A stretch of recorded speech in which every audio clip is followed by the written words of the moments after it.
Buenas tardes. Entonces, hoy vamos a hablar sobre lo que es la anatomía del hueso coxal, la cadera y la región glútea.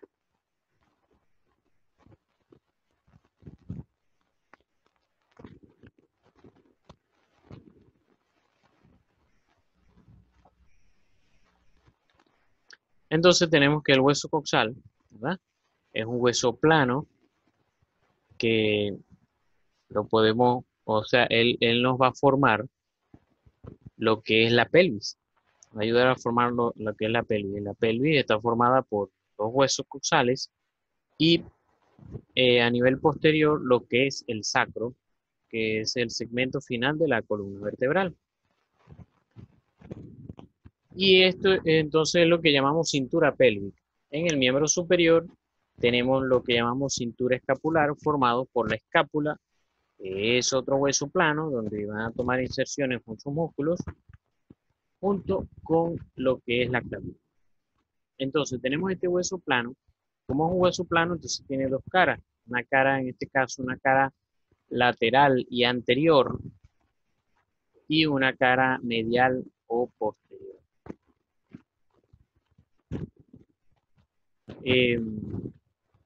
Ella tiene como si fuera un cuadrado, ¿no? Asemejamos un cuadrado que tiene entonces cuatro ángulos y cuatro bordes. Entonces tenemos eh, este borde, este ángulo, que es la espina ilíaca anterosuperior, y desde ahí va todo el borde anterior hasta el tubérculo del pubis. ¿No? Ese sería el siguiente ángulo. El tubérculo del pubis baja por la rama, esta llamamos la rama isquiática, y entonces llega a lo que es la tuberosidad isquiática, que sería como el tercer ángulo que venimos hablando. Entonces este sería el borde inferior, llegamos a la tuberosidad isquiática, y de la tuberosidad isquiática nos vamos por todo el borde posterior, y entonces llegamos a lo que es la espina ilíaca posterior-superior. Y luego entonces desde la espina ilíaca posterior-superior a la espina ilíaca anterosuperior tenemos el borde superior. Entonces, desde la espina ilíaca anterosuperior tenemos el borde anterior en el que nos encontramos varias cosas que nos van a llamar la atención, y una de ellas es la espina ilíaca anteroinferior, donde se va a insertar el músculo recto anterior del cuádriceps. Luego tenemos entonces aquí a nivel del pubis, ¿verdad? Y en del pubis salen dos ramas, una rama superior y una rama inferior.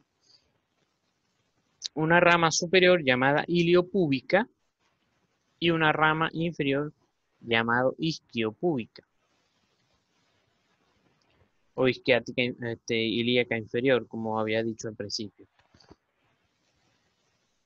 En el borde inferior, ¿verdad? El borde inferior de este hueso coxal, que va a estar entre el tubérculo del pubis y la tuberosidad isquiática, allí vamos a tener lo que es el agujero obturador, o en muchos libros de anatomía también llamado agujero obturado, porque este agujero no, está más bien eh,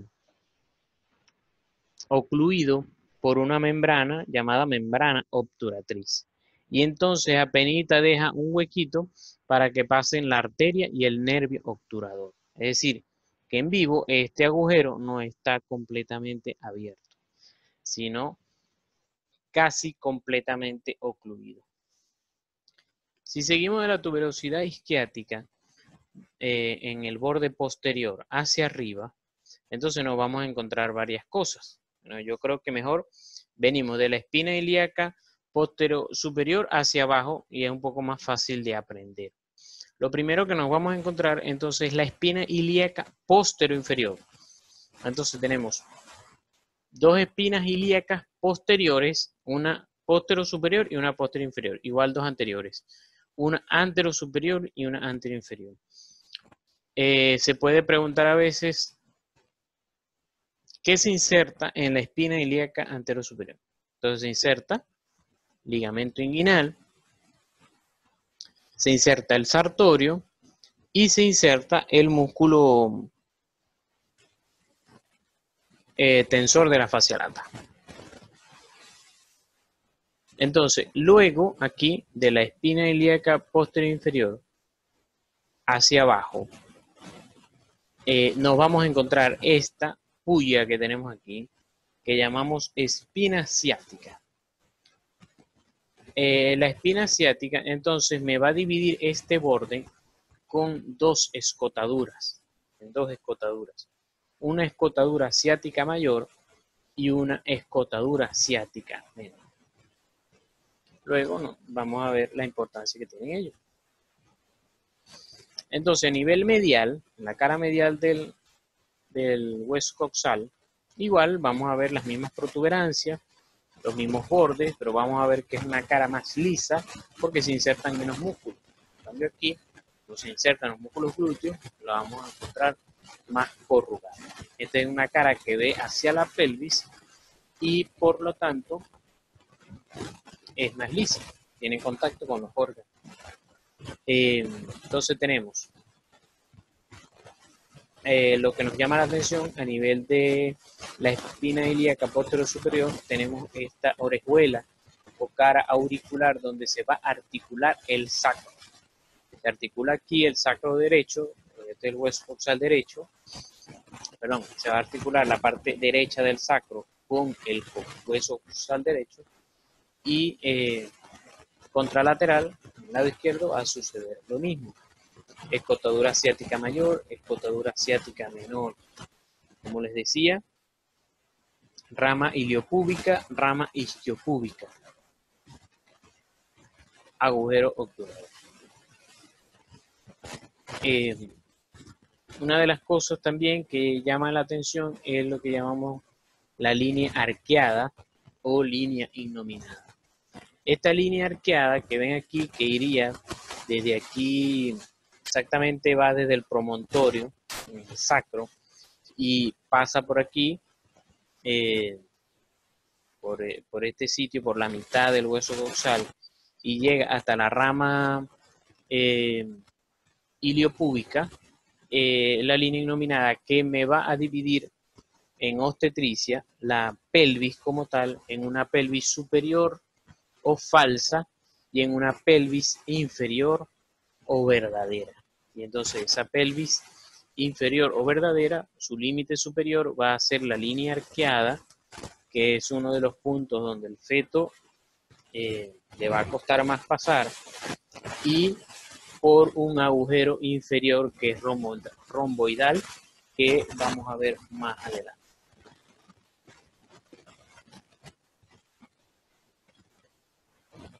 Tenemos entonces, como les decía, la eminencia leopectínea y la cresta pectínea que van a estar a este nivel corriendo con lo que es la línea innominada completa.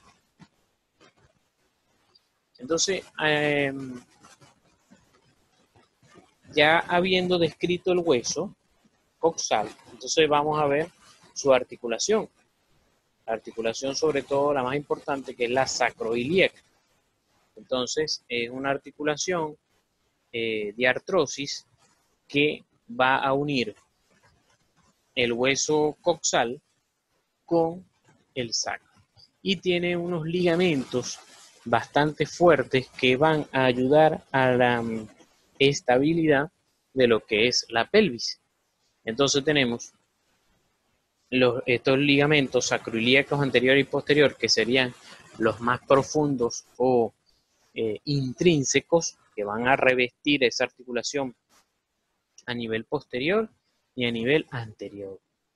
Y los extrínsecos, los más importantes, son el sacro tuberoso y sacro espinoso. ¿Cómo hago para aprenderlo? Bueno, sacro tuberoso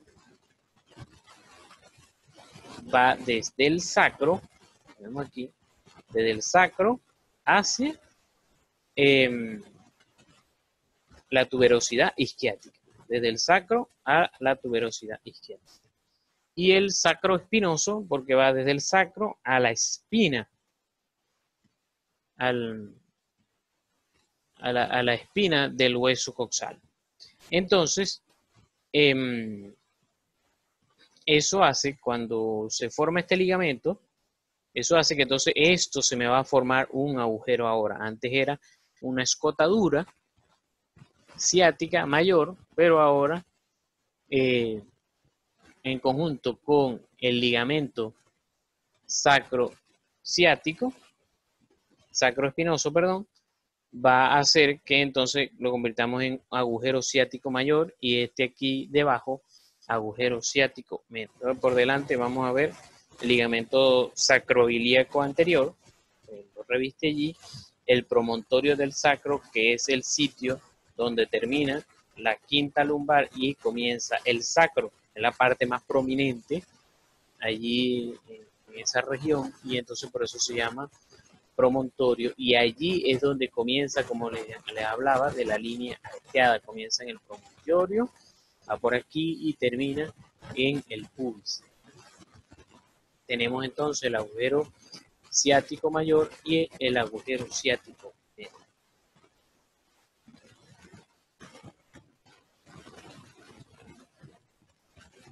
Aquí tenemos la pelvis en su conjunto, de la ala ilíaca, la línea arqueada, aquí está como tal la articulación de la cadera, el fémur, las ramas, iliopúbica, isquiopúbica. Obviamente, otra articulación que tenemos por delante de los huesos coxales es la sínfisis del pubis. Entonces ayuda a unir las partes de los pubis de cada hueso coxal. Recordemos, no dije al principio, que el hueso coxal en vida embriológica está formado por tres partes. En vida embriológica y aún del niño, va a estar formado como tal por tres huesos que en vida adulta se van a unir, que son esto que está aquí de azul, es el isquion, esto que está de rojo es el ilion, y esto que está de amarillo, o de beige, perdón, es el ilion, pubis e isquio. Y ellos tres, esta línea que se forma aquí en el niño, en el recién nacido, se va a llamar el cartílago trirradiado, porque esto va a estar formado de cartílago, que son los sitios donde va a ir creciendo el hueso. Son las que llamamos la fisis. Y entonces esto se llama el cartílago trirradiado, que convergen los tres cartílagos en el fondo de la Z1.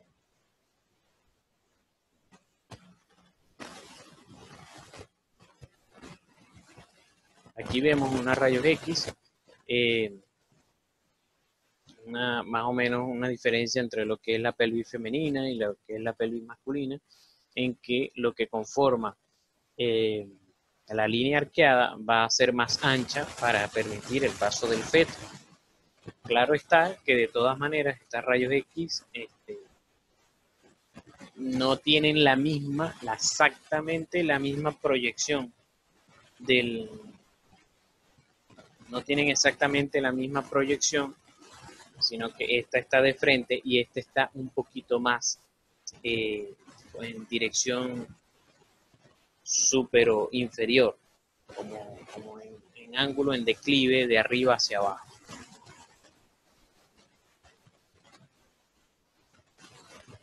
Aquí tenemos algunas también diferencias, un cuadro con la diferencia entre lo que es la pelvis masculina y la femenina. Igual aquí tenemos la posición de los genitales en lo que es la pelvis como tal. Entonces, lo que llamamos la línea arqueada o estrecho superior de la pelvis, fijémonos que está formado desde el promontorio, lo vamos señalando, el ligamento sacroilíaco anterior, la línea innominada, eminencia iliopectínea, la cresta pectínea y el tubérculo del pubis. Eso es lo que me va a dar, se va a llamar el estrecho superior de la pelvis, porque esto sería la pelvis verdadera y lo que está por encima del estrecho superior de la pelvis es lo que se llama la pelvis falsa.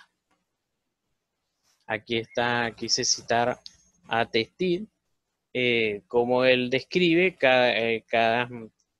lo que conforma cada uno del estrecho superior de la pelvis. Igual para la parte de obstetricia, aquí tenemos lo que son los ángulos que ellos dibujan, que ellos describen y los diámetros de la pelvis y cuánto debe medir. Aquí tenemos igualmente en una foto 3D lo que es el estrecho superior de la pelvis en una vista lateral. A qué nivel queda ese estrecho superior de la pelvis entre el promontorio y la parte superior del pubis. El estrecho superior, estrecho medio y estrecho medio con las espinas ciáticas y estrecho inferior.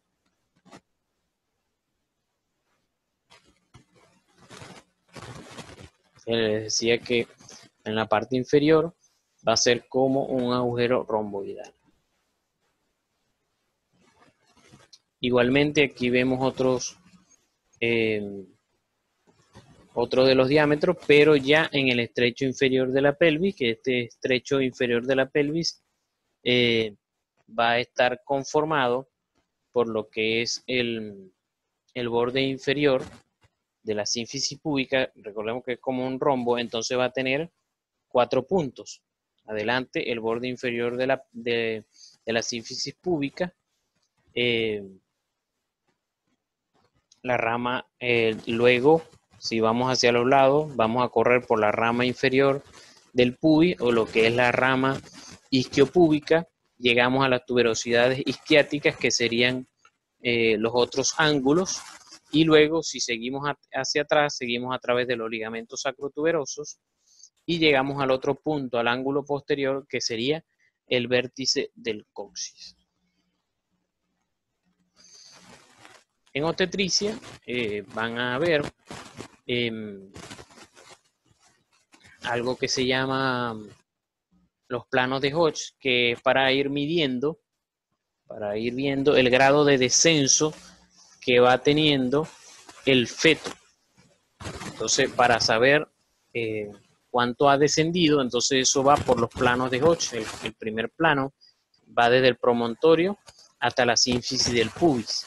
Entonces, ya luego los siguientes planos van paralelos a este primer plano. El segundo plano pasa por el borde inferior del pubis, el tercer plano por las espinas ciáticas y el cuarto plano por el vértice del coxis retropulsado.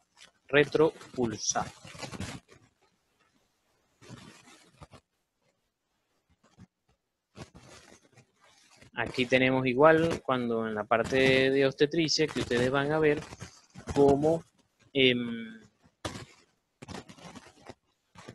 una de las cosas que ustedes deben escribir en la historia clínica cuando vemos en la parte, aquí está, presentación. Aquí van a colocar, cuando hacen el tacto, deben colocar cómo está el cuello, cómo está la dilatación, y una de las cosas es qué plano está el feto. Entonces, obviamente, deben saber esa parte de anatomía para poderlo describir.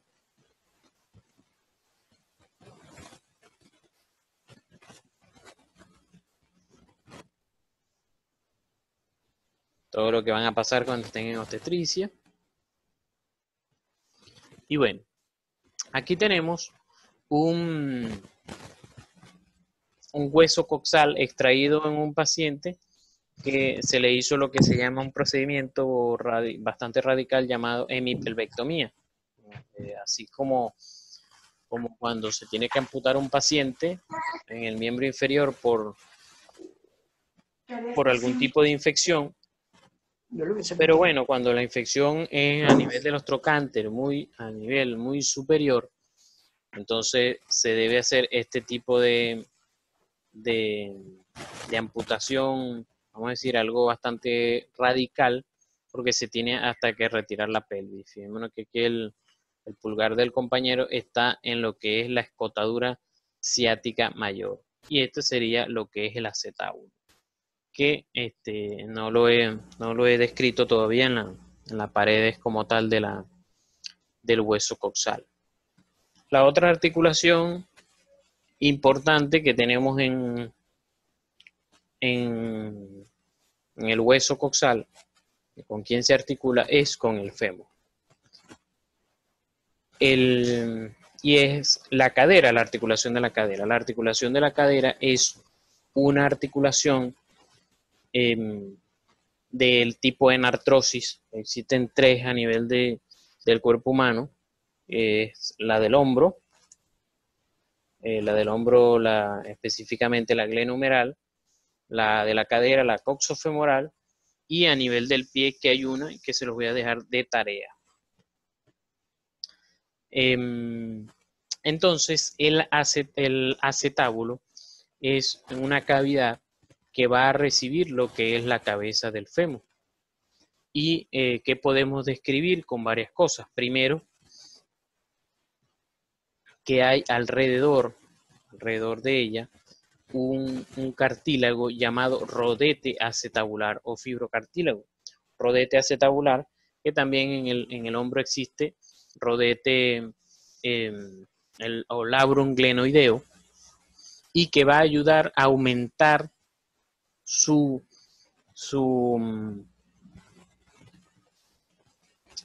cómo abarcar a lo que es la cabeza femoral. Igual en el fondo tenemos cartílago para ayudar a la fricción con la cabeza femoral, pero en una forma de media luna, y en el fondo que no está recubierta de cartílago, sino que sale un ligamento llamado ligamento redondo. Este ligamento redondo, entonces debemos diferenciarlo de otro ligamento redondo, por ejemplo, que existe en el útero, que es un ligamento que ayuda a sustentarlo, que va desde el fondo del útero hasta los labios mayores en la mujer. Y de hecho creo que hay otro ligamento redondo, creo que el hígado, si no me equivoco ahorita, también es llamado ligamento redondo. Hay un ligamento que se llama redondo.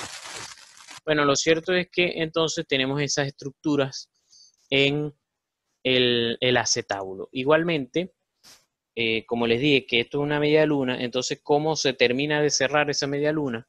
Porque aquí abajo hay una escotadura acetabular, pero se termina de rellenar con lo que es el ligamento transverso del acetábulo. El ligamento transverso del acetábulo, y entonces ayudan a mantener la cabeza femoral dentro del acetábulo. La membrana, fijémonos aquí abajo, la membrana obturatriz, cómo ocluye casi totalmente lo que es el agujero acetabular.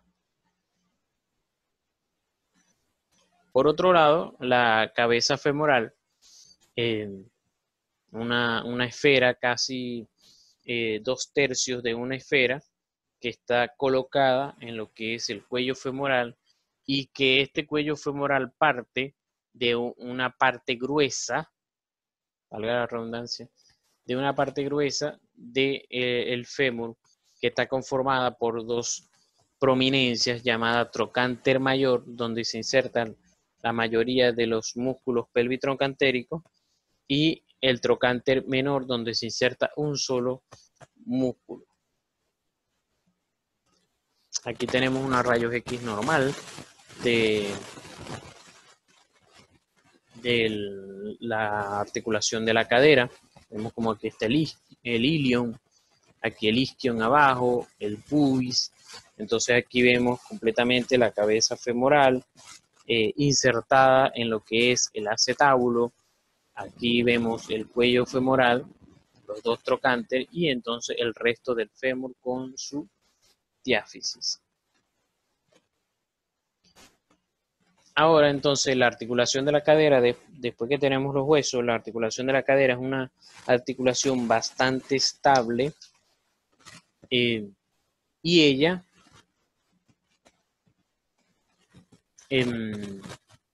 se ayuda a la estabilidad con la cápsula articular. Una de las cosas que le va a ayudar, además del rodete acetabular, del mismo contacto óseo, que hay bastante contacto óseo entre los dos huesos, valga la redundancia, más que lo hay en el hombro. Lo bueno del hombro, entonces, o sea, eso es malo para el hombro porque es más inestable, pero es ventajoso para él porque entonces tiene mucho más rango articular. Fíjense que nosotros podemos llevar la mano hacia arriba completamente en un ángulo de 180 grados, algo que no podemos hacer con el pie porque la cadera no nos deja. Entonces, preguntas que hacen normalmente, se hace normalmente en traumatología, es la inserción de la cápsula articular. Entonces, cuando se pregunta cuál es la inserción de la cápsula articular, entonces tiene dos inserciones, ¿verdad? Va a tener una inserción en un hueso y una inserción en el otro hueso, en este caso en el acetábulo, y la otra inserción en el fémur. La inserción en el acetábulo es fácil porque es decir que está alrededor de del rodete acetabular, alrededor del rodete acetabular. Aquí vemos, este tendoncito que vemos aquí, si recordamos que el cuádriceps tiene 4 tendones, ¿verdad? Y uno de esos tendones, que es el más largo, es el recto anterior, que habíamos dicho que se insertaba en la espina ilíaca anteroinferior. Ahí está en la espina ilíaca anteroinferior, pero ella tiene ese tendón tiene dos inserciones, una directa y una refleja. La directa se inserta en la espina ilíaca anteroinferior y la refleja se va a insertar en la parte superior de lo que es el acetábulo, que es esta misma. Tendón directo y tendón reflejo. En la parte superior de la ceja acetabular. Ahora, la complicada es la inserción del fémur, porque tiene entonces una inserción diferente por delante y una inserción diferente por detrás, no como la inserción acetabular. Entonces la inserción anterior, la respuesta debe ser que anteriormente la cápsula articular se inserta en la línea intertrocantérica. En cambio, a nivel posterior se va a insertar entre el tercio medio y el tercio lateral, entre el tercio medio y el tercio lateral del cuello femoral. Allí se va a insertar. Es decir, que la diferencia es que a nivel posterior, la parte lateral del cuello femoral va a estar descubierta, en cambio a nivel anterior no. Por ello es que fracturas a nivel de la base femoral, algunos libros la van a considerar intraarticular y otros libros la van a considerar extraarticular. Nosotros en el servicio de traumatología la consideramos intraarticular. Entonces por eso aquí está esta fotico que encontré por ahí en un consultorio, me llamó la atención y bueno, lo traje aquí. Y ver, entonces, fíjense las fracturas bases cervicales. Entonces tenemos aquí, faltó también la fractura capital a nivel de la cabeza del fémur, que ocurren más que todo cuando hay luxaciones, cuando son acompañadas de luxaciones de la cadera, la subcapital, la transcervical, base cervical, la intertrocantérica y la subtrocantérica. Entonces, un poco más externo de la cápsula articular, tenemos los ligamentos de la cadera, ligamentos intrínsecos que van a ir del hueso coxal al fémur y son estos ligamentos. Para que no se nos olvide, lo primero que tenemos que hacer es recordar los huesos las tres partes del hueso coxal.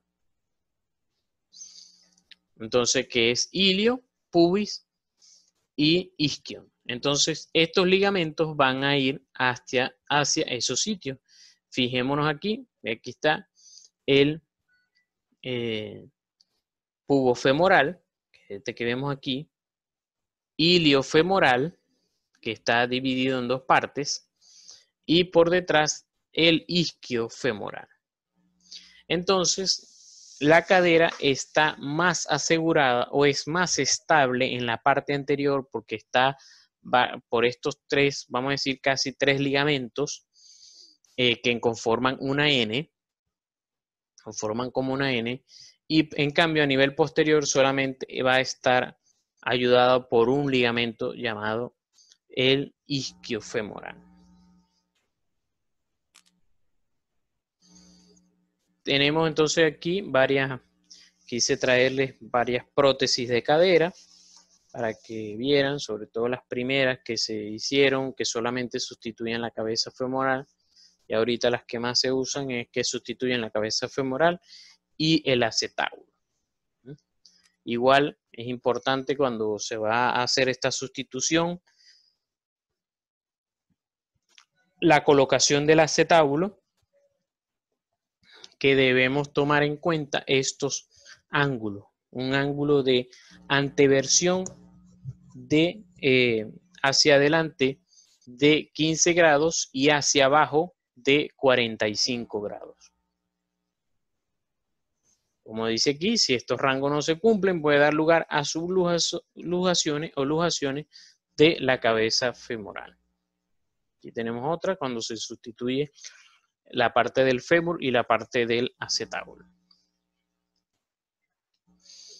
Otra pregunta importante que se hace en traumatología, que es impelable, es la irrigación de la cabeza femoral. Porque uno muchas veces la responde, pero resulta que hay que te van a preguntar, ajá, y dame una irrigación alternativa. Porque entonces finalmente hay tres caminitos. Entonces vamos a hablar del caminito principal y los dos otros caminitos alternos. El caminito principal entonces viene desde la aorta, lo que llamamos la aorta abdominal, se divide en sus ramas terminales, que son las ilíacas primitivas, en conjunto también con la sacra media, pero bueno, seguimos entonces por la ilíaca primitiva. La ilíaca primitiva me da dos ramas que son la interna y la externa. La interna, que es esta que está aquí, que también va a ser llamada la hipogástrica. Entonces la ilíaca externa, al pasar por el arco crural, del que vamos a hablar hoy, se va a llamar femoral superficial. La femoral superficial va a dar una rama llamada femoral profunda, y esta femoral profunda me va a dar dos ramas, va a dar varias ramas, pero porque la femoral profunda, se va a encargar de la irrigación del muslo, me va a dar dos arterias llamadas circunfleja lateral y circunfleja medial, que son estas que están aquí. Esta sería la arteria femoral profunda, y entonces me va a dar la circunfleja lateral y la circunfleja medial. Y ellas van a formar un arco alrededor de la línea intertrocantérica, de donde van a partir, van a salir un anillo, van a hacer un anillo de irrigación, de donde van a partir algunas arterias llamadas arterias retinaculares. El otro caminito es a través de la ilíaca interna, que me va a dar tres arterias por donde también va a irrigar a la cabeza femoral, pero no tanto como lo hace las circunflejas, a través de la femoral profunda. La ilíaca interna, una de sus ramas es la rama obturatriz, que es esta que está aquí, arteria obturatriz, que les dije que salía a través del agujero obturatriz o obturado. Me va a dar una rama llamada rama acetabular, y me va a dar una arteria llamada arteria de ligamento redondo. Es decir, que a través del ligamento redondo va a pasar esa irrigación a la cabeza femoral. También los libros describen que a través de la arteria isquiática y la arteria glútea, que va para la isquiática para el cuadrado crural y otra para el glúteo menor, también dan un poco de irrigación a la cabeza femoral. Ahora, ¿cuál es la importancia de que nosotros preguntemos esto? Porque bueno, lo que cuando vimos ahorita las fracturas a nivel de la cabeza y el cuello femoral, estas fracturas, sobre todo mientras más superior sean, van a cortar la irrigación hacia la cabeza femoral. Al fracturarse van a cortar la irrigación de la cabeza femoral y entonces ella se va a tender a necrosar, y por eso muchas veces la indicación en este tipo de fracturas proximales de fémur es una prótesis, es sustituir de una vez la cabeza femoral, porque ya sabemos que se va que va a haber necrosis de la misma. Otro problema también en las fracturas, sobre todo las intracapsulares, es que al haber la fractura allí, el hematoma, al salir allí el hematoma del fracturario, va a aumentar la presión dentro de la cápsula y va a disminuir la irrigación de la cabeza femoral. Y eso también es una de las teorías para que, pues, del por qué sucede la necrosis de la cabeza femoral. Tenemos también lo que son las bursas de la cadera. Las bursas de la cadera, y porque así como en el hombro es frecuente las bursitis, porque es una articulación que se mueve mucho, entonces se inflaman esas bolsitas, entonces también es frecuente que se inflamen las bolsitas en la cadera. Son unas bolsitas fáciles de aprender, las bursas de la cadera, recordando en que tenemos una anterior, una posterior, una lateral y una medial. La que más se va a inflamar es la lateral o trocantérica, porque la persona cuando se acuesta de medio lado o cuando hace ejercicio o movimientos repetitivos de aducción, se va a rozar bastante el tensor de la fascia lata, que pasa a este nivel, va a rozar mucho a nivel del trocánter y entonces se va a inflamar. Entonces aquí tenemos los estabilizadores estáticos y dinámicos de la cadera. Importantísimo la congruencia articular en el caso de la cadera, por lo que les dije, pero la limita por sus rangos articulares. Los ligamentos de los que hablé, el ligamento redondo también, el rodete acetabular y los músculos que pasan alrededor de ella. Esto hace, sobre todo la congruencia articular, que es difícil que se luje, hace que nadie va a llegar a la emergencia con la cadera lujada y va a decir fue que me caí de una silla que yo estaba montado, estaba estaba colocando un bombillo y me caí. No, tiene que haber un traumatismo de muy alta energía, sea un accidente de tránsito, sea una caída, una precipitación de bastante altura, para que el paciente llegue con una luxación de cadera, no así como una luxación de hombro, que por ejemplo un paciente que me llegó el 31 de diciembre, hace como 2 o 3 años, fue a lanzarle la silla a su esposa y se le lujó el hombro. Entonces eso sí es sí puede suceder. Por un mal movimiento se puede lujar el hombro, porque el hombro depende mucho de los ligamentos. En cambio, la estabilidad de la cadera depende de los huesos. Entonces es difícil que ellos cedan, a menos que haya, como hablé anteriormente, un traumatismo fuerte. A nivel del glúteo, a nivel de los glúteos, tenemos sus límites. Un límite superior, que es la cresta ilíaca, un límite medial, que es la línea interglútea, un límite lateral, que es a nivel del trocánter, y un límite inferior, que es el pliegue glúteo.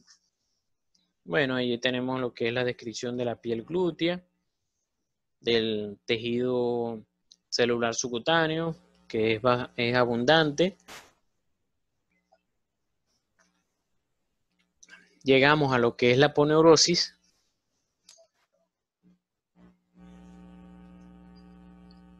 Y entonces llegamos a los músculos, que es la parte que nos atañe. Aquí estamos señalando un poco de lo que es la aponeurosis glútea.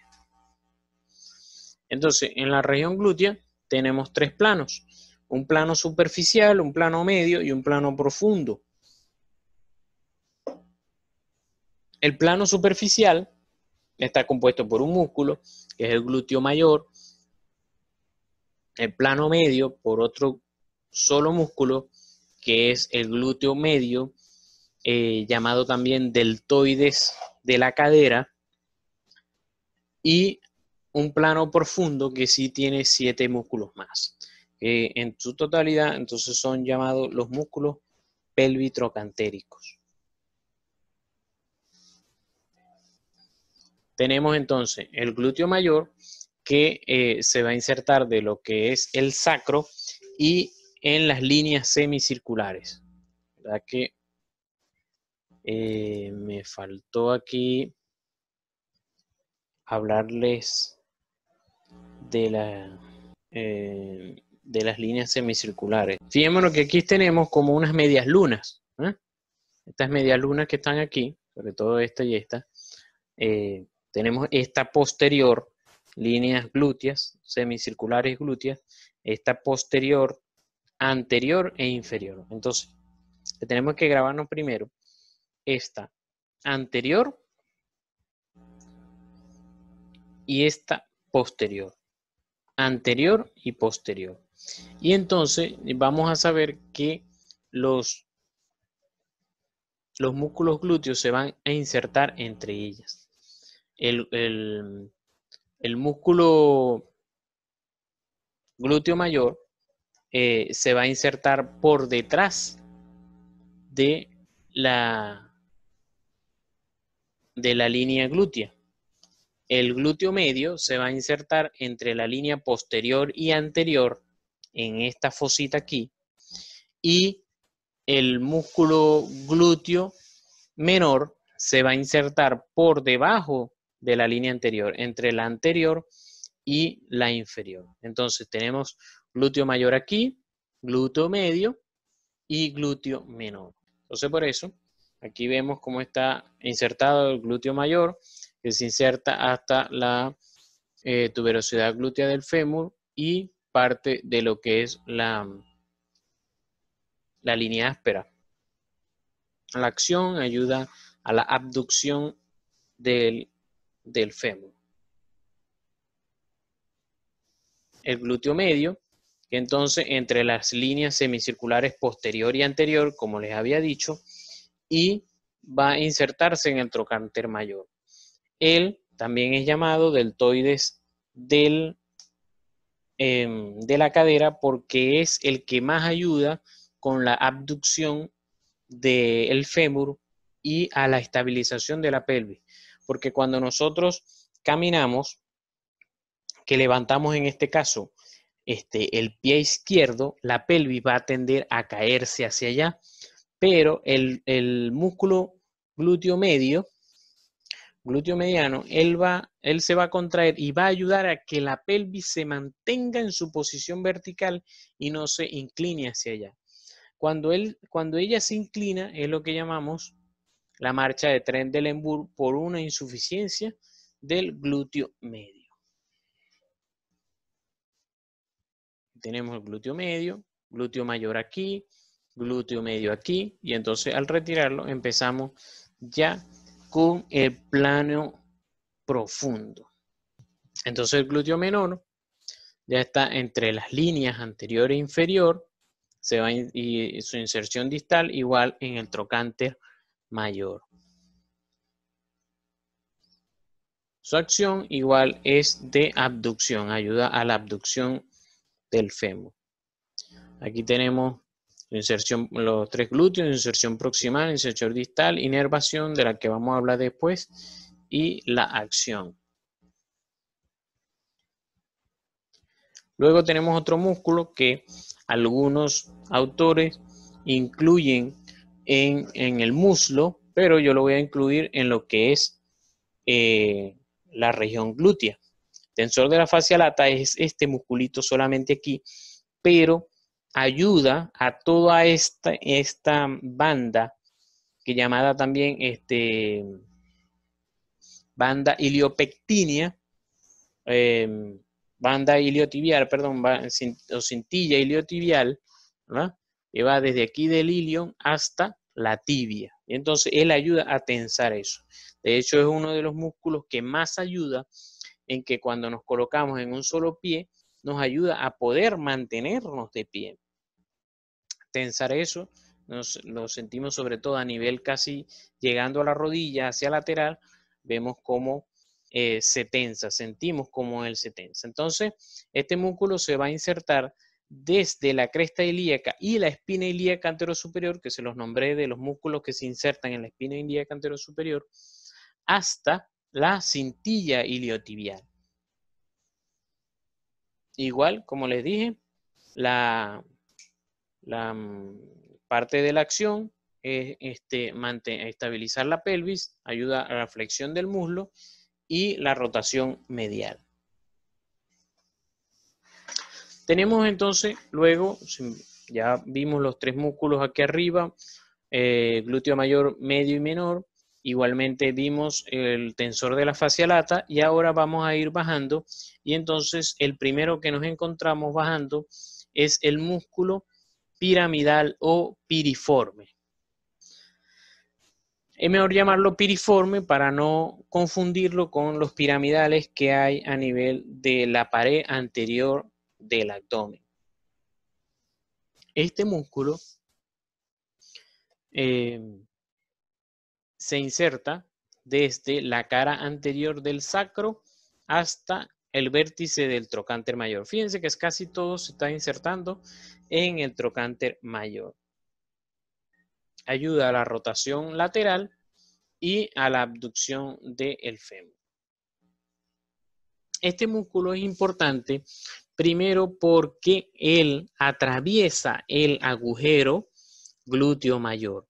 Y por otro lado, entonces, él me divide este agujero glúteo, ciático, agujero ciático mayor, me lo divide en 2 partes, en una parte superior y en una parte inferior. Y aquí va el glúteo piriforme. Otra cosa importante del músculo piriforme es que él da una enfermedad también llamada síndrome del piriforme, y es que como por aquí, por donde van estas flechas azules, va a salir el nervio ciático mayor, entonces el músculo piriforme puede comprimir a ese nervio ciático, entonces lo comprime y entonces también da el síndrome del ciático mayor. Aquí tenemos, como decir, la posición de otros músculos y órganos en relación al músculo piriforme. Vemos que el músculo piriforme parte desde la cara anterior del sacro a través del agujero glúteo mayor, y vemos como aquí arriba va la ilíaca primitiva, se dividió en ilíaca interna y ilíaca externa. Aquí tenemos la vejiga en relación estrecha con este músculo que está aquí en el agujero obturador, que es este que está aquí. Entonces, como es en la parte interna del agujero obturador, él se va a llamar músculo obturador interno, que todavía no hemos visto. Esto sería la parte del piso pélvico. Aquí vemos claramente formándose el plexo sacro y se forma el nervio ciático mayor, y pasando por debajo de lo que es el músculo piriforme. Tenemos después 2 músculos llamados géminos o gemelos. Lo que pasa es que no le decimos gemelos tampoco, porque normalmente decimos gemelos a los que están en la pierna. Entonces, gémino superior e inferior, que están por arriba y por debajo, respectivamente, de este músculo que acabamos de mencionar, que es el obturador interno. Entonces, los géminos superior e inferior se insertan por arriba y por debajo de el obturador interno, respectivamente, en la espina ciática, el superior, y el inferior en la tuberosidad isquiática, y se insertan en el trocánter mayor. Ayudan a la rotación lateral.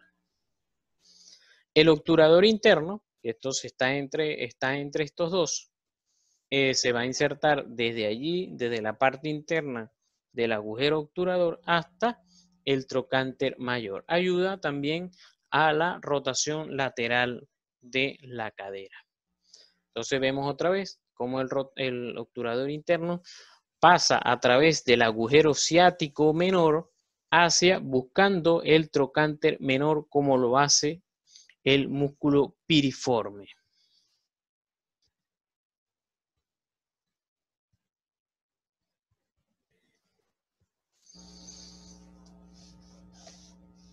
El obturador externo, así como hay un obturador interno, obviamente hay un obturador externo. El obturador externo tapiza la parte externa del agujero obturador y se inserta en el trocánter mayor.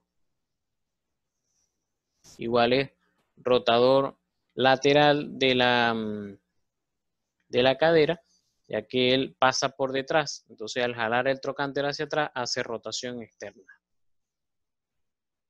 El cuadrado crural, que es el último músculo de estos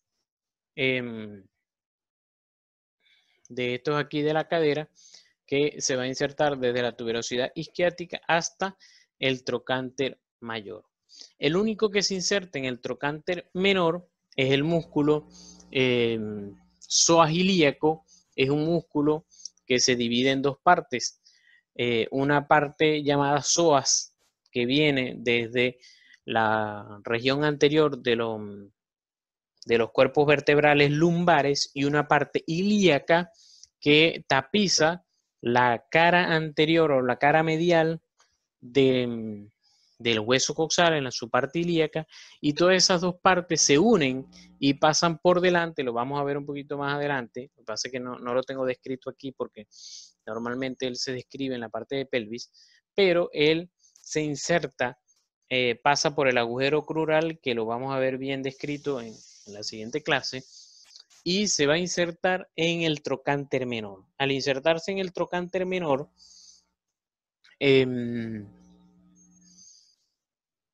va a ser el potente flexor de la cadera. Entonces, si vemos aquí la secuencia de superficial a profundo de todos estos músculos. Glúteo mayor, glúteo medio, glúteo menor, sería este. Entonces aquí los ligamentos, el ligamento, sacrotuberoso,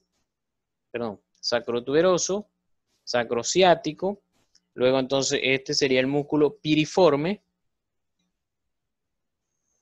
gémino superior, gémino inferior, obturador interno y cuadrado crural, y este sería el obturador externo, por último.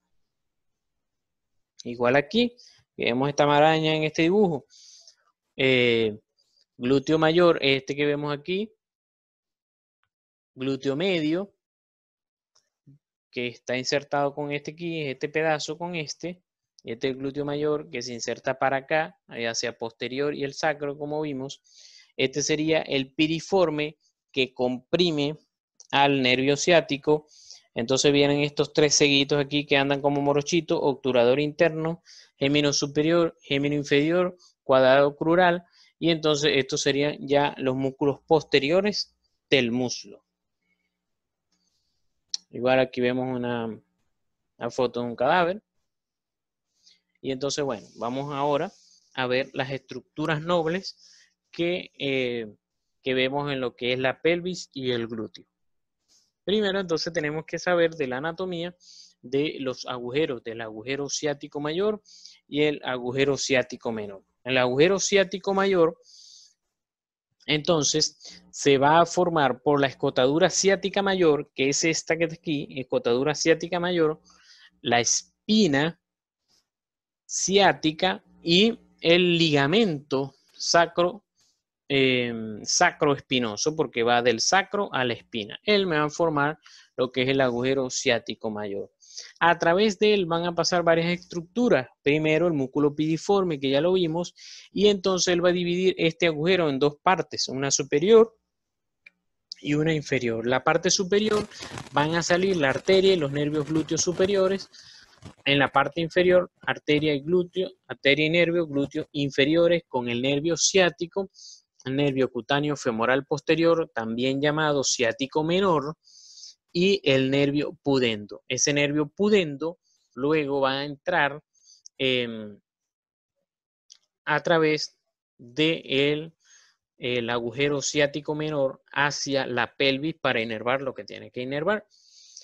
El agujero ciático menor se va a formar por la escotadura ciática menor, la misma espina ciática, el ligamento sacroespinoso por arriba y hacia posterior el ligamento sacrotuberoso.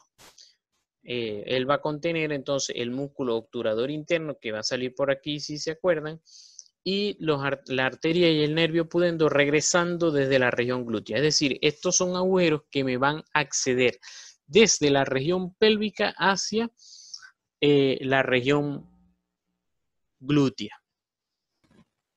Tenemos entonces aquí también la membrana obturatriz que ya le describí. Igual aquí tenemos con sus flechitas quiénes son cada uno, que ya les fui describiendo. Igualmente, aquí en el agujero obturador va a salir a través de la membrana obturatriz y de este músculo que va a dejar, o sea, por dentro va a estar el obturador interno y por fuera el obturador externo, que me va a acceder de este agujero obturador, me va a acceder desde,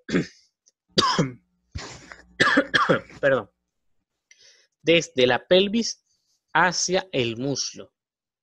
Y son arteria y nervio obturadores que me van a inervar los músculos mediales del muslo. Aquí vemos entonces cómo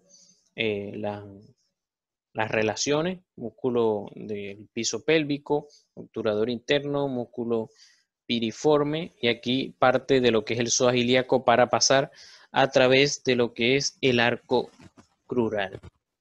Aquí vemos en cuanto a la región glútea, entonces está irrigada en la parte superior, viene la arteria glútea superior que me va a irrigar el glúteo medio y el glúteo inferior. En cambio, la arteria glútea inferior me va a inervar aquí, perdón, me la va a irrigar a este musculote que está aquí grande, que es el glúteo mayor. Aquí, para repasar algo que seguramente ya ustedes saben, que el sitio de la colocación de la inyección intramuscular en la región glútea, la dividimos en 4 cuadrantes, valga la redundancia, y en una línea por el medio, una línea vertical y una línea horizontal, y en el cuadrante que me queda superior, superolateral, voy a poder colocar la inyección alejándome de lo que es el nervio ciático. Aquí están las arterias glútea superior e inferior y la pudenda interna, todas ellas son ramas de la hipogástrica, que es la misma ilíaca interna, que es rama de la ilíaca primitiva.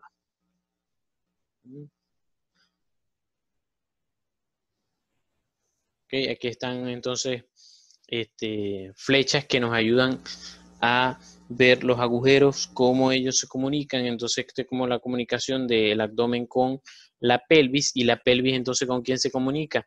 Se comunica con la región glútea a través del agujero ciático mayor y ciático menor, y con la región del muslo a través del conducto o agujero obturador. Aquí están otra vez muchas más flechas. también desde la cavidad abdominal a través del arco crural, que lo vamos a ver más adelante, nos podemos comunicar con el muslo, pasando todas estas estructuras que vamos a ver también allí en esa clase. Entonces vamos a ver lo que son los plexos. Tenemos el plexo lumbar. El plexo lumbar entonces está conformado por lo que es L1, L2, L3, L4 y L5. L1 me va a formar lo que es el nervio ilioinguinal, que va a ir a los músculos oblicuos. Este plexo, yo después lo describo aquí, yo creo que mejor lo vamos describiendo aquí de una vez. El nervio ilioinguinal va a estar formado por L1, que me va a inervar a los músculos oblicuos del abdomen. Este músculo que viene aquí, ¿ve? Este nervio que viene aquí, de aquí de L1, ¿eh? Vemos aquí, ilioinguinal, y me va a inervar a los músculos oblicuos del abdomen. Se une L1 con L2 y me va a formar el nervio genitofemoral, que me va a inervar la cara medial de los músculos y del muslo, perdón, y de los genitales. Es este que está aquí. Genitofemoral, este que está aquí, que como les dije, se va a formar L1 con L2, se van a unir y me va a formar. Entonces tiene dos ramas. Una que se va a quedar con los genitales y otro en la cara medial del muslo. Por eso es que cuando nos toca en la cara medial del muslo, no es lo mismo que nos toque en la cara lateral, porque tiene que ver mucho con los genitales. Así como tenemos una inervación de la cara medial del muslo, tenemos una inervación de la cara lateral, que me la va a dar la unión de L2 con L3 a través del nervio cutáneo femoral lateral, que es este que vemos aquí. Nervio cutáneo lateral femoral, perdón. Entonces L2 con L3 se unen y entonces forman el cutáneo lateral. Y sale aquí a través del agujero crural. Este nervio es importante, sobre todo en traumatología, que lo tenemos que tomar en cuenta porque muchas veces cuando tomamos injerto de la cresta ilíaca, que lo tomamos a este nivel, no lo podemos tomar a este nivel porque está la espina ilíaca anterior superior, pero a pesar de que nos alejamos un poco de él, a esa toma de injerto, muchas veces el paciente manifiesta que le duele más ese sitio donde le tomaron el injerto más que el sitio donde fue la operación más grande, que fue donde se colocó el injerto. Y es porque este nervio cutáneo femoral lateral pasa cerquita y entonces muchas veces se molesta cuando nosotros estamos tomando el injerto. Tenemos el nervio femoral, el más importante de este plexo lumbar, que está formado de L1, L2, L3, L4, y que viene aquí, que es este grande aquí, forma L1, L2, L3, L4, y pasa también a través del arco crural, y él se va a cargar de toda la inervación anterior del muslo. O sea, todo el compartimiento anterior. En cambio, el compartimiento medial es por el agujero obturador. O sea, una cosa es el compartimiento. Cuando hablo del compartimiento es porque es una inervación motora. En cambio, la inervación sensitiva, que la estamos hablando, que está dando por el génito femoral. Y la inervación de la cara lateral es una inervación también sensitiva por el cutáneo femoral lateral. Como les dije, bueno, el nervio femoral se encarga de los músculos de la región anterior del muslo. Y tenemos el nervio obturador, que como les dije se va a encargar del compartimiento medial del muslo y que son los músculos aductores. Este que viene aquí, obturador, este verdecito, y entonces él va a pasar por el conducto obturador. El tronco lumbosacro, que viene de L4 a L5, él se va a unir con el plexo sacro. Ok, tenemos entonces aquí tenemos la descripción de lo que es el plexo lumbosacro. Y entonces ahora tenemos el plexo sacro como tal. Entonces, recordemos que dijimos que del E4 L5 venía un tronco lumbosacro que entonces va a ayudar a conformar al sacro. Va a ayudar a inervar al plexo sacro, a dar la inervación al plexo sacro. Entonces, el nervio glúteo superior se va a formar por el E4, L5 y S1, y él entonces va a salir por el agujero obturador, ciático mayor, por la parte superior, que sería el glúteo superior, el glúteo inferior, que lo vemos aquí, y que va a estar conformado por L5, S1 y S2. El nervio ciático, que es el nervio más grande del cuerpo humano, que va a estar conformado por L4, L5, S1, S2 y S3, va a salir por el agujero ciático mayor en su parte inferior. Este que vemos aquí, está saliendo por detrás, pero él pasó primero por aquí. Lo que pasa es que aquí es más complicado de ver. Aquí está señalado sus dos partes, amarilla y verde, porque él se va a buscar a dividirse en una parte medial y una parte lateral, que la vamos a ver cuando estemos más inferior.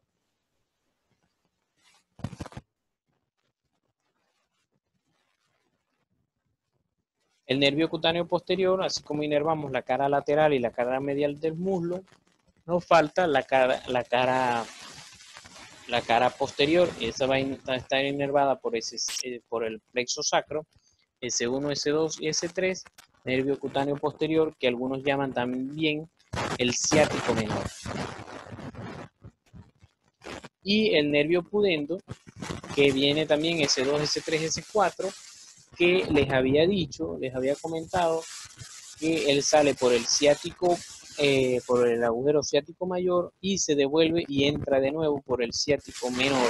Y entonces para ahora sí dirigirse hacia los genitales para inervarlos.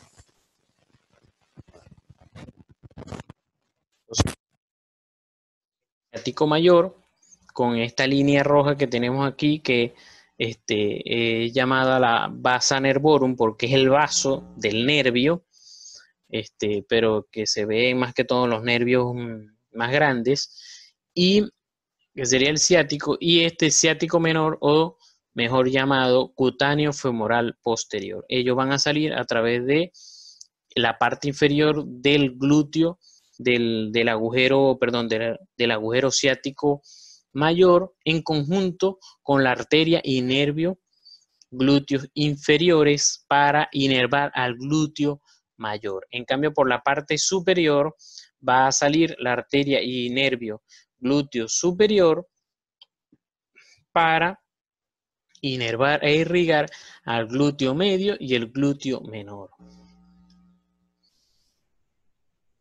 Entonces debemos entender desde ahorita que la parte anterior y medial del muslo va a estar inervada por el plexo lumbar. En cambio, el plexo sacro se va a encargar de la parte posterior del muslo y de toda la pierna y el pie. Aquí está también otra vez otro resumen.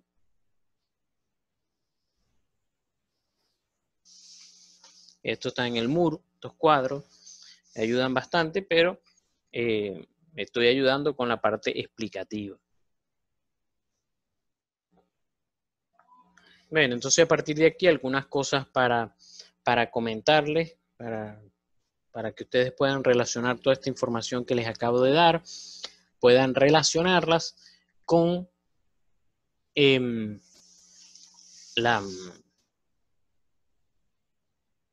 con la parte que les estoy dando para que les ayude a que les quede en la mente. Aquí, cuando estaba en el posgrado de residente de primer año, me tocó explicar de repente en una revista médica el plexo lumbar y el plexo sacro. Aquí están otra vez algunos otros dibujos, como el glúteo, perdón, los vasos pudendos salen por el agujero ciático mayor, se devuelven por el ciático menor. Igual aquí otros dibujos en relación con los genitales. Aquí tenemos un seminario que me tocó de radiología de la pelvis y de la cadera.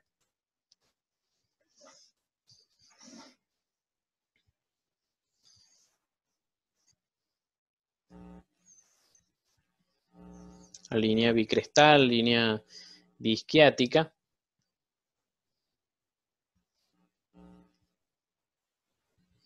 Aquí a nivel de la cadera,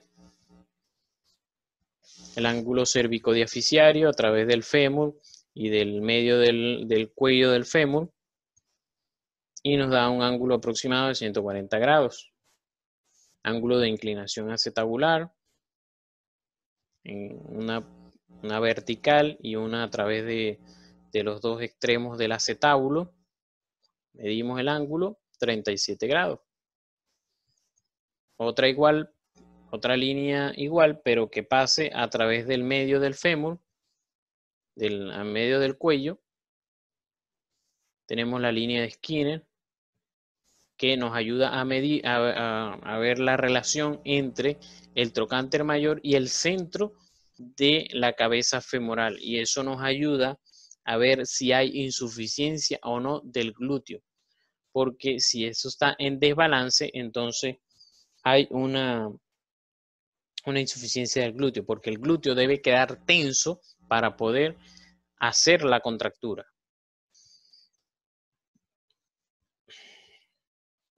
En el ángulo de Weaver de cobertura acetabular, igual midiendo desde el centro del acetábulo. La línea de Kohler, la lágrima y el ángulo de Frank, que igualmente desde los dos extremos del acetábulo, pero para ver cuánta la altura del fondo acetabular.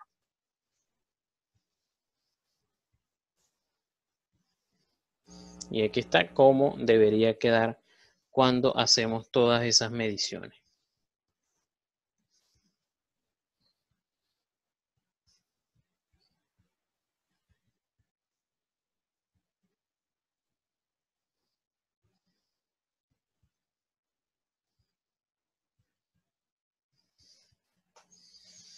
Ángulo de anteversión femoral, que sí es difícil de medir, obviamente, porque estamos haciendo una rayos X en flexión a través de toda la diáfisis del fémur. Entonces vemos la relación que hay entre los cóndilos femorales a nivel distal con el cuello femoral a nivel proximal, y vemos que hay una anteversión de unos 10 grados, que es lo normal en el adulto.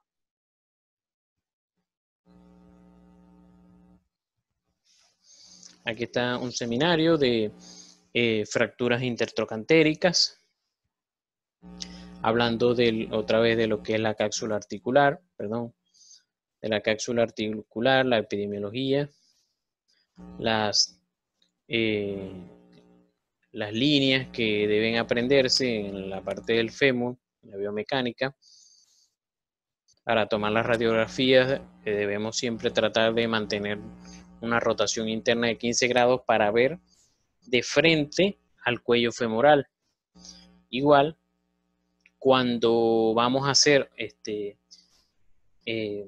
acabamos de operar un paciente de la cadera, pero es difícil que él haga los movimientos para hacer una rayos X lateral de la cabeza del fémur, entonces lo que hacemos es esta posición, levantamos la otra cadera y hacemos una rayos X como apuntando hacia los genitales, y de esta manera vemos la posición, sobre todo cuando hacemos osteosíntesis que tengan que ver con el cuello femoral, como por ejemplo los DHS.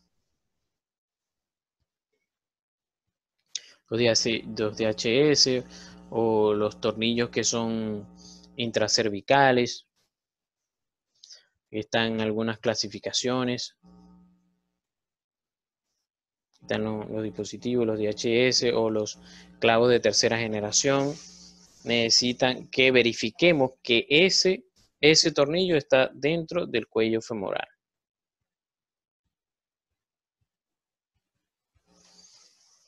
Este seminario lo tuve que dividir en dos.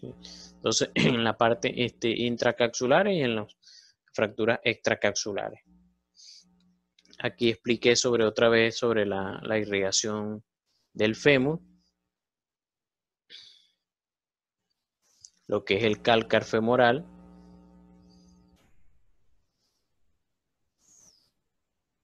El índice de Zinc.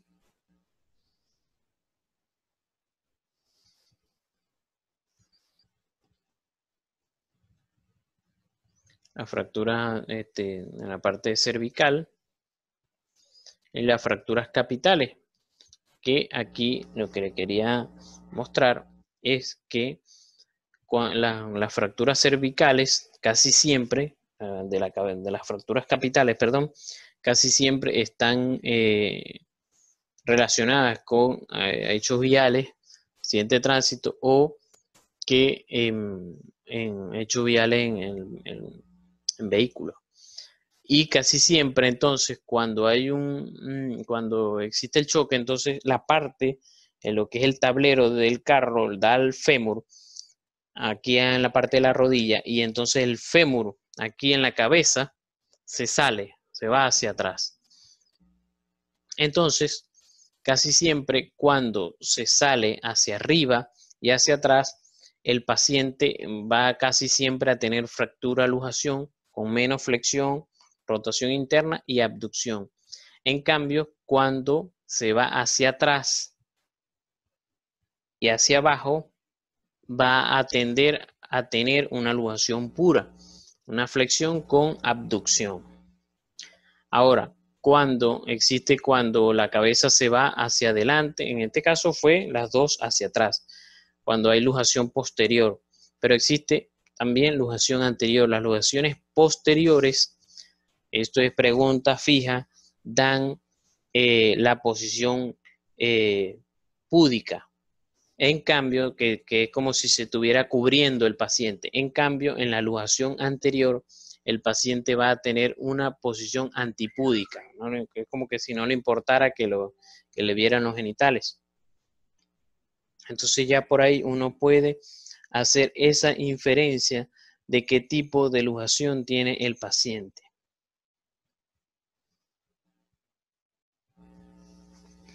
Aquí están dos lujaciones, una lujación de cadera bilateral, una hacia posterior en el lado derecho y una hacia anterior en el lado izquierdo. Como les decía, casi siempre estas lujaciones, estas fracturas están asociadas a lujaciones. Aquí están las maniobras de reducción. Ahí está un logaritmo.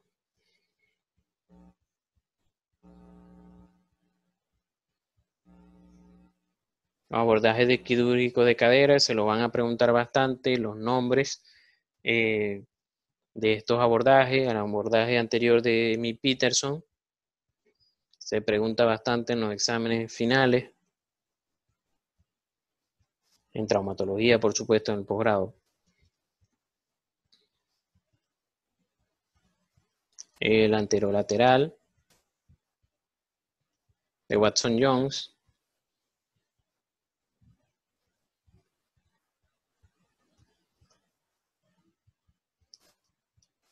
El lateral o transglúteo.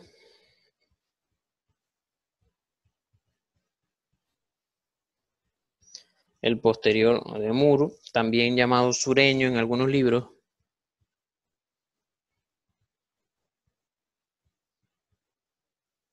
Y el medial, el de Ludoff.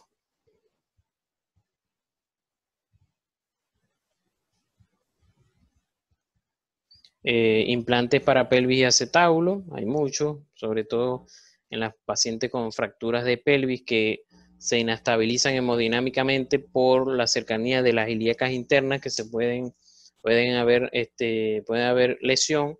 Entonces se hace se colocan estos tutores que ayudan a la estabilización inmediata de la pelvis sin mucho esfuerzo y sin demora.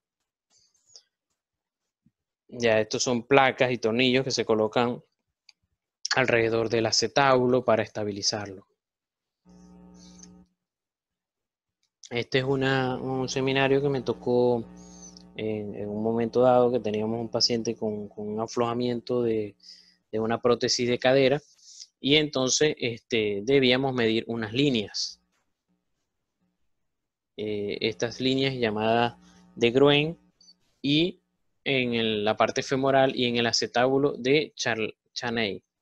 Entonces aquí, para uno medir, para uno decir si en la zona 1, en la zona 2, en la zona 3 hay el aflojamiento, vemos cómo hay esta interfase entre lo que, sobre todo aquí, esta radiolucidez entre el cemento y el vástago femoral. Entonces uno va describiendo en la historia clínica en qué zona está, si en la zona 5, en la zona 6, etc. Epifisiolistesis capital femoral, que es una patología en la que ocurre sobre todo en pacientes de alrededor de los 10, 11, 12 años, en la que hay un deslizamiento de la cabeza del fémur a nivel de la fisis.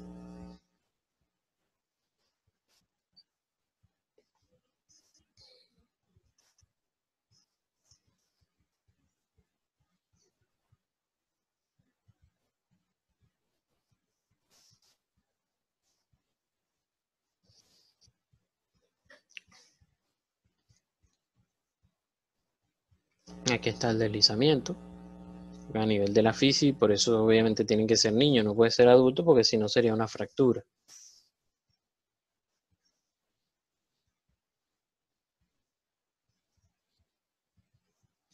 Y el sitio para colocar los tornillos y el alambre.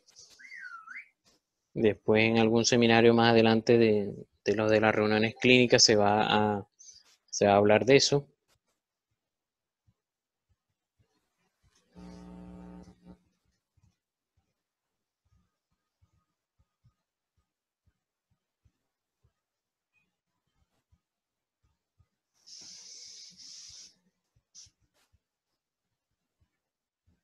Y estos son casos que hemos tenido.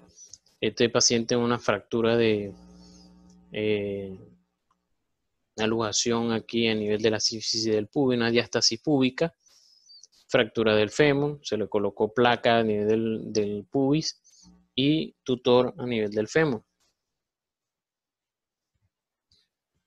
Tomografías de la pelvis. Vean aquí. Aquí a nivel, hay fractura aquí a nivel del acetábulo izquierdo. Otra fractura proximal de fémur. Se le hace sus líneas, su tomografía. Y entonces se planifica y se hace la colocación de una placa proximal de fémur. Estos son los tornillos que les digo que hay que verificar que hayan quedado en el cuello femoral, que no hayan quedado ni anterior ni posterior. Se hace con la proyección radiológica que les comenté de un paciente con una rodilla flotante, fractura de fémur, de la diáfisis del fémur, y por estos agujeritos aquí ven que tuvo puesto un tutor.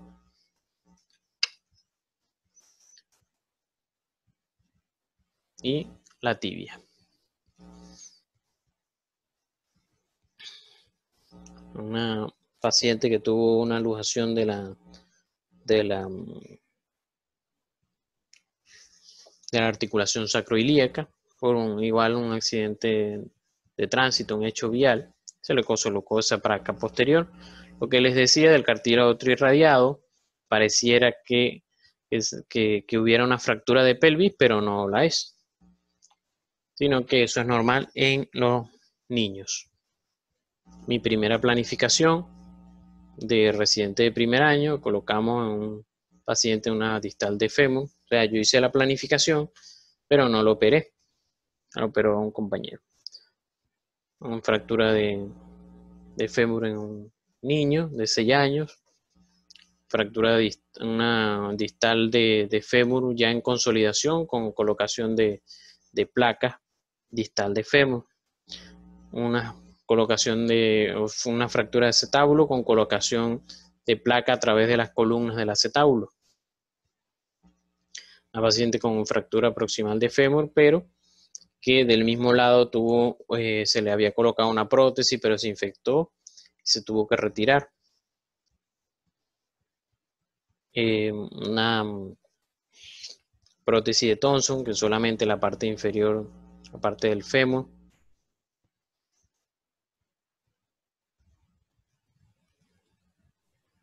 La cabeza femoral con el cuello, una fractura intertrocantérica.